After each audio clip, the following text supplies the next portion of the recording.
Hi viewers, first time నా ఛానల్ని చూస్తున్న వాళ్ళైతే please subscribe and support and bell ఐకాన్ని క్లిక్ చేయడం మర్చిపోకండి. అయితే ఇక్కడ అక్షర విన్యాసం ఉంది కదా, ఇక్కడ రెడ్ పేపర్ అంటే రెడ్ స్కెచెస్ అండ్ గ్రీన్ స్కెచెస్తోనైతే రెండు అక్షరాల పదాలు అయితే రాయడం జరిగింది. అంటే కొన్ని మీనింగ్ఫుల్లీ, కొన్ని మీనింగ్లెస్సే అన్నట్టు.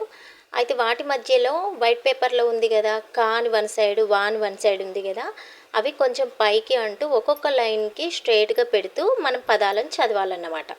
ఇవి టీచర్స్ పిల్లలకి ఇలా నేర్పిస్తారు. టీఎల్ఎం చేసి ఇలా అంటే వాళ్ళకి ఇంట్రెస్ట్ వస్తుంది కదా, పైకి కిందికి ఎగ్గుతూ నేర్పిస్తుంటే. కానీ ఇక్కడున్నవి అయితే ఇవి పిల్లలే చేశారండి. ఎందుకంటే వాళ్ళ మేధాశక్తి ఎంత ఉంది అనేది అయితే టీచర్లకు కూడా తెలియాలి కదా. సో ఇవి పిల్లలు చేశారన్నట్టు. కరెక్ట్ సెట్ చేసి రాస్తారా లేదా అని గెస్ చేస్తే మాత్రం కరెక్ట్ రాస్తారండి. చూడండి, ఇప్పుడు చదువుతాను. అరక, మెలిక, పలక, ఇలా మిగతా అక్షరాలు ఏంటిదో నాకు చెప్పండి. అలాగే ఇక్కడ మరొకటి ఏలమన్నట్టు తికమక పదాలు. అంటే ఫస్ట్ వన్ చూడండి, గడగ. దాని రివర్స్ నుంచి చదివిన గడగా వచ్చింది.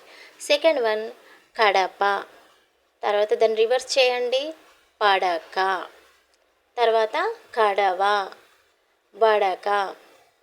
అలాగే ఇంకొక సైడ్ చూడండి, తల, లత. అంటే మనకు అవే అక్షరాలతోని రెండు వేరు పదాలు వస్తున్నాయి అన్నట్టు. కొన్నేమో ఎటు నుంచి చూసినా అదే పదం వస్తుంది, మరికొన్నేమో రెండు వేరు పదాలు అవే అక్షరాలతోనే వస్తున్నాయి. అలాగే ఇక్కడ చూడండి, రైట్ సైడ్లో పైన రమ, దాన్ని రివర్స్ చేస్తే మర. లాస్ట్లో చూడండి, గద, దగ. ఇలా మీకు తెలిసిన మరికొన్ని అక్షరాలేంటో చెప్పండి. అలాగే నా ఛానల్ని ఫస్ట్ టైం చూస్తున్న వాళ్ళైతే ప్లీజ్ సబ్స్క్రైబ్.